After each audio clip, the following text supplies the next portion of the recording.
Well, greetings everyone, and welcome to another episode of our WCNFluencer podcast. I'm your host, Christopher MacLellan, and I am honored to have one of the founding members of JEM Research, Dr. Mark Goldstein, with us today. Dr. Goldstein, thank you so much for taking the time to visit with us today. Yeah, my pleasure, Chris. Thanks for having me.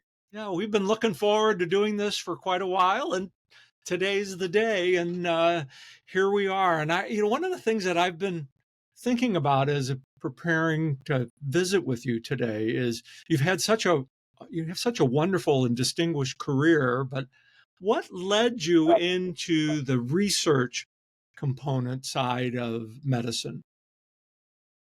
I was in private practice, for many years. And after about 30 years of that, I decided to pivot my career and focus primarily on clinical trials and research. And that's, been a great segue for me, particularly as I got a little bit older and more focused in what I was looking to do. And so clinical trials, in particular, as it relates to Alzheimer's disease, became a really good focus for me. And I think we often lose track, especially as caregivers when we're in the midst of caring for somebody else, how important these clinical trials are for not only the physicians who are conducting them, but for the thousands upon thousands of Sure. people who are going through, especially Alzheimer's and dementia. Yeah, 100%. And I mean, I say to people every day when they say, Dr. Goldstein, I don't want to do a clinical trial. I don't want to be a guinea pig. One of my Mhm. favorite, or I should say Yes. least favorite off ramps. And I say to them, Mrs. Jones, how many medications are you taking? And Mrs. Jones will say, well, I'm on 6 medicines. And I say, well, how do you think those got there, but for people who participated in clinical trials to get them approved? So when we meet with people with a little bit of open discussion, we very often bring them around to the fact that there would be no improvements, no developments, no breakthroughs without those people whom we call medical heroes Right. participating in clinical trials. It's so important for people to have a clear understanding how much this helps in the study of all diseases. But you really mentioned at the beginning one of the big topics within the caregiving space is Alzheimer's and dementia, and uh, there's also a misnomer about what actually is Alzheimer's and what actually is dementia. Can you help clarify some of that for our viewers? Sure, that is very common. I don't know if I'd call it a misconception as much as a misappropriation of the term. Uh, Dementia, I like to think of as the pie, Hmm. and Alzheimer's as the biggest slice of the pie. So, in other words, dementia is the general term for any condition that causes inability for an individual to manage his or her life properly. So, it can involve memory problems, spatial orientation problems, problems with advanced problem solving, word finding, calculations, and so on. And there are many causes of dementia. And again, Alzheimer's disease is the most common cause of that syndrome that we call dementia. So, in other words, all Alzheimer's disease is dementia, but not all dementia is Alzheimer's disease. I think an example that I've learned over the years would relate to like Parkinson's. Parkinson's is a dementia as I understand it, but as a layperson, I would not have thought about that until I had been educated. Yes, Parkinson's disease can be one of the causes of dementia.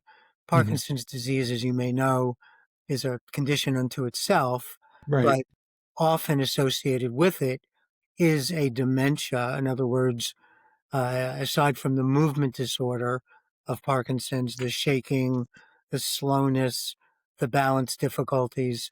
There can be cognitive impairment as well. Hmm. What would you say to a new caregiver that is recognizing something is wrong with their spouse or partner or adult senior parent, that they're noticing some memory loss or some symptoms that just don't seem like the same person that they've known for years? What are some of the key things that people should be looking for? Sure. Yeah, I mean, in this day and age, I suggest to anybody, whether they are the individual or the caregiver, as you mentioned, the person who cares about the individual, Mhm. if you notice changes in memory, in function, in directions, in word finding, any of those things, the question always becomes, and I again say this to our patients very often, is it something or is it nothing? Because Right. very often it can be normal aging in people. As we Mhm. get older, typically above 60 or 65, it's very common to have some cognitive issues. The Right. question becomes, is that the very beginning of something that 2 or 3 or 4 years down the road will clearly be worse, or is that just normal aging? And I would tell you, I would take this opportunity at this moment to say that back in the day, that patient might see a neurologist, and the neurologist had limited tools in his or her toolbox. Yeah. So he or she might say, well, I'm not sure. Come back in 6 months. We'll see how you're doing. And if things are worse, then maybe it's something. And if you're doing about the same, I'll see you in another 6 months and we'll see what's going on then. Well, that's changed dramatically in the last perhaps year or so, maybe longer, where we now have what we call biomarkers, which are objective tests that Mhm. can tell us whether or not someone with complaints is on the pathway to getting worse from Alzheimer's disease. And those biomarkers currently, practically speaking, take one of two forms, either blood tests or special brain scans called PET scans, both of which can give us a lot of information as to whether even trivial memory complaints are likely to get worse over time or not. Yeah, as I was listening to you, I was thinking about a toolbox, how much the toolbox has changed over the years that can help physicians like yourself be in tune with what's going on with the patient. So the key has become, without question, early intervention in people that have problems, which is why I would emphasize to anyone who might be listening or viewing this podcast that ignoring symptoms, in my opinion, is not advisable. And the Right. reason is because we can make definitive diagnoses earlier and earlier, and there are options for treatment that did not exist as recently as 3 or 4 years ago. So, to your listening/viewing audience, I would again emphasize, don't ignore symptoms. The analogy I often use is if somebody feels a lump somewhere, Mhm. is the best strategy to say, well, it's a lump. I'm, It'll go I'm going to away. go to the movies, it'll go away. Yeah. Or do you Mhm. want to get it looked at? Well, now I think we are at a point where it really behooves people to seek out answers when they have cognitive complaints and try and figure out, again, is it something or is it nothing?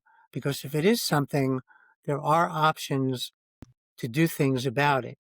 And those options are clinical trials, but there Mhm. are also commercial treatments that are available, and people might and after, of course, conferring with their personal physicians and hopefully neurologists, decide to go in that direction.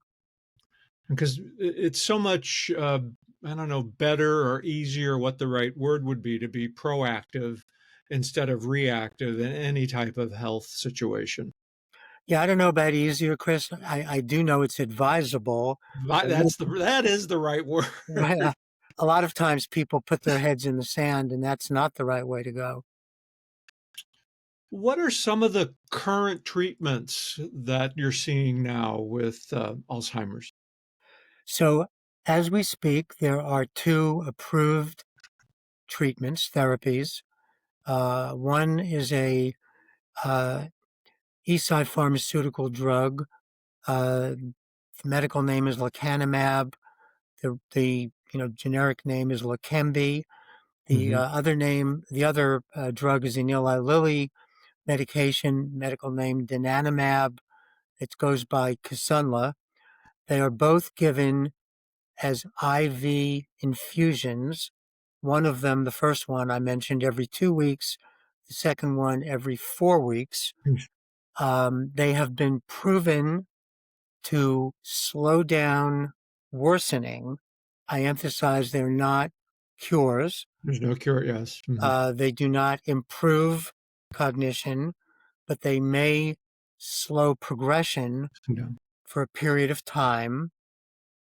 They both have certain recognized side effects, uh, specifically small areas of swelling or bleeding in the brain, very often without causing any symptoms, although sometimes it can cause symptoms, Right. and they require frequent safety monitoring with MRI scans, Right.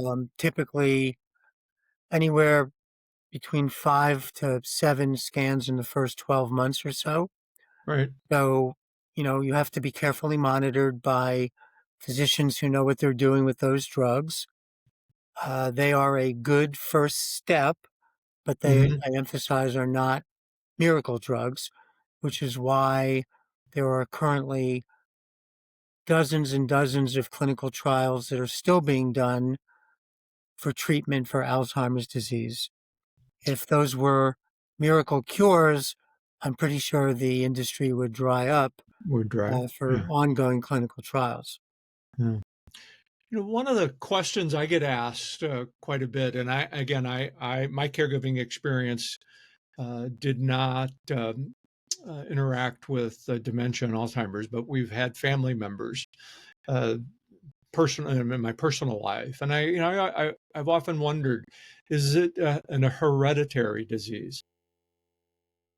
So there is an hereditary predilection, a propensity to develop it if you carry certain genes. Hmm. Um, Certain genes, which are relatively rare, guarantee you will develop the disease. Um, there was a wonderful movie a few years ago, Still Alice, Oh uh, yes, yeah. a wonderful movie, very sad, about a hereditary condition. And it involved whether even her children would choose to get tested or not.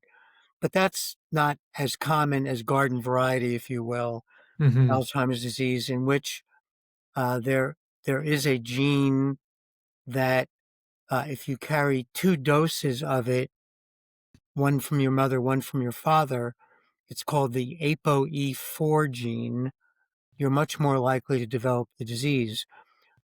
But even if you do carry two doses of the gene, you're still not guaranteed to get the condition. It's not, I always tell patients, like brown eyes or blonde hair. Right. It's not quite as stark a relationship. But to your question, there is a hereditary tendency. So if you have a first degree relative who had the disease, a mother, a father, an older sibling, you are more likely to get it, but it doesn't mean by any means that you As will. amenable. Right. Yeah. Goodness, what a great conversation. It's so informative and just very relaxed. But I also know that the work that you do at GEM Research, it's broader than just Alzheimer's and dementia. Can you talk about some of the other studies that you focus on for our viewers? Sure. We also do studies to slow down the progression of Parkinson's disease. That's a condition for which there's no approved medication to do that. For Parkinson's disease, which in and of itself is a somewhat unfortunate condition, particularly in younger people, um, there are many medications that can help with the symptoms, the movement disorder, the tremor, other situations that those unfortunate people have, but there is no approved medicine that can slow down the progression. So we have clinical trials for that. Um, and we in the past have had trials for multiple sclerosis, seizures, Lewy body dementia, which is another That's a whole uh, other. whole We could other. do a whole podcast on Lewy body dementia. You know where to find me. Yeah. But, uh, but yeah, that's a different condition. But again, one for which there's no proven treatment to slow it down. Um, but our main focus in the neuro world at this moment is Alzheimer's disease. I don't mean to put you on the spot when I ask this question. With your vast experience, do you foresee a cure for Alzheimer's and dementia? I do, and in one of two ways, I would say. Um, in addition to doing clinical trials for people who have overtly manifest disease at this time, we have trials for people that are at high risk without Mhm. symptoms. And that's where I believe ultimately big inroads will be made, treating people even before they clinically develop the disease. So we have trials looking at those people. We can identify high risk individuals and offer them treatment options. So that's one way I think great inroads will be made in preventing or curing the disease.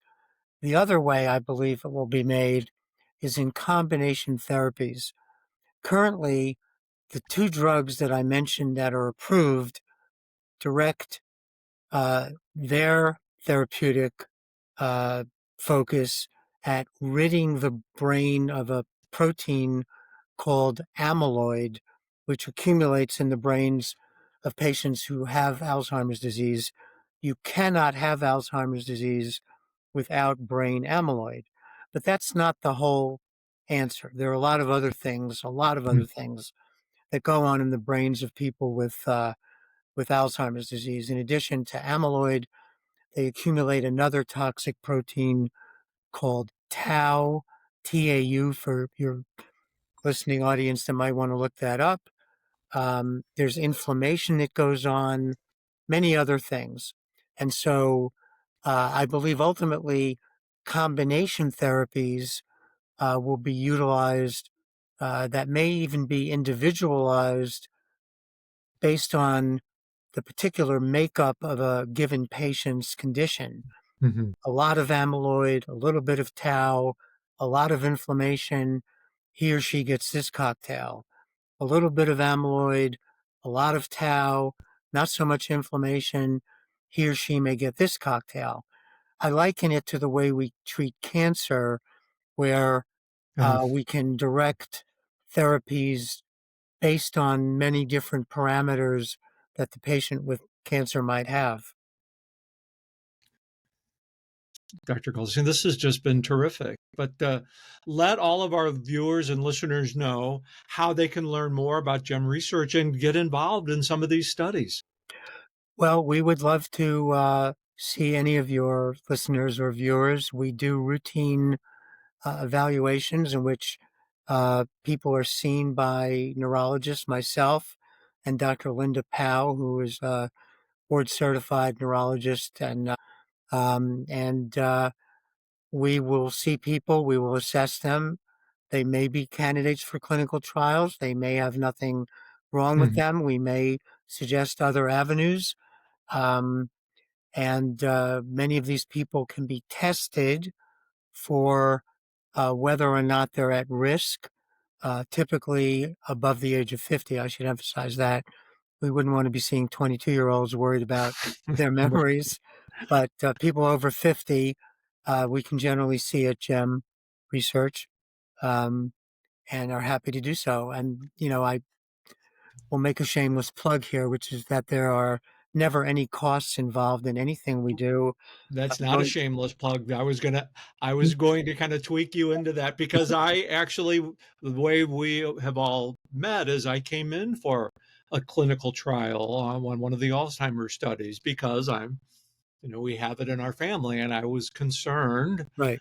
myself, and I wanted to be proactive instead of reactive. And the process was easy, professional, and there's a lot of great people there on staff. So it's really my honor to be able to participate not only in the study and have the testing, but to have you on as a guest to help so many people that or watch our podcast and listen to our podcast and let them hear from the source how important this is. Sure, I appreciate those words.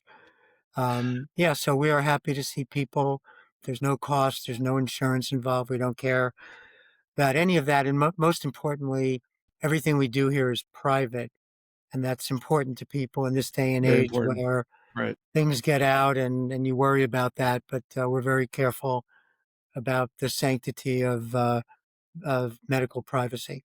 Very good. And we'll have all of the contact information for GEM Research in our show notes. And Dr. Goldstein, I have a feeling this isn't going to be the only podcast we do with you and other staff members on GEM Research. Thanks so much for joining me today. My pleasure. Thanks for having me.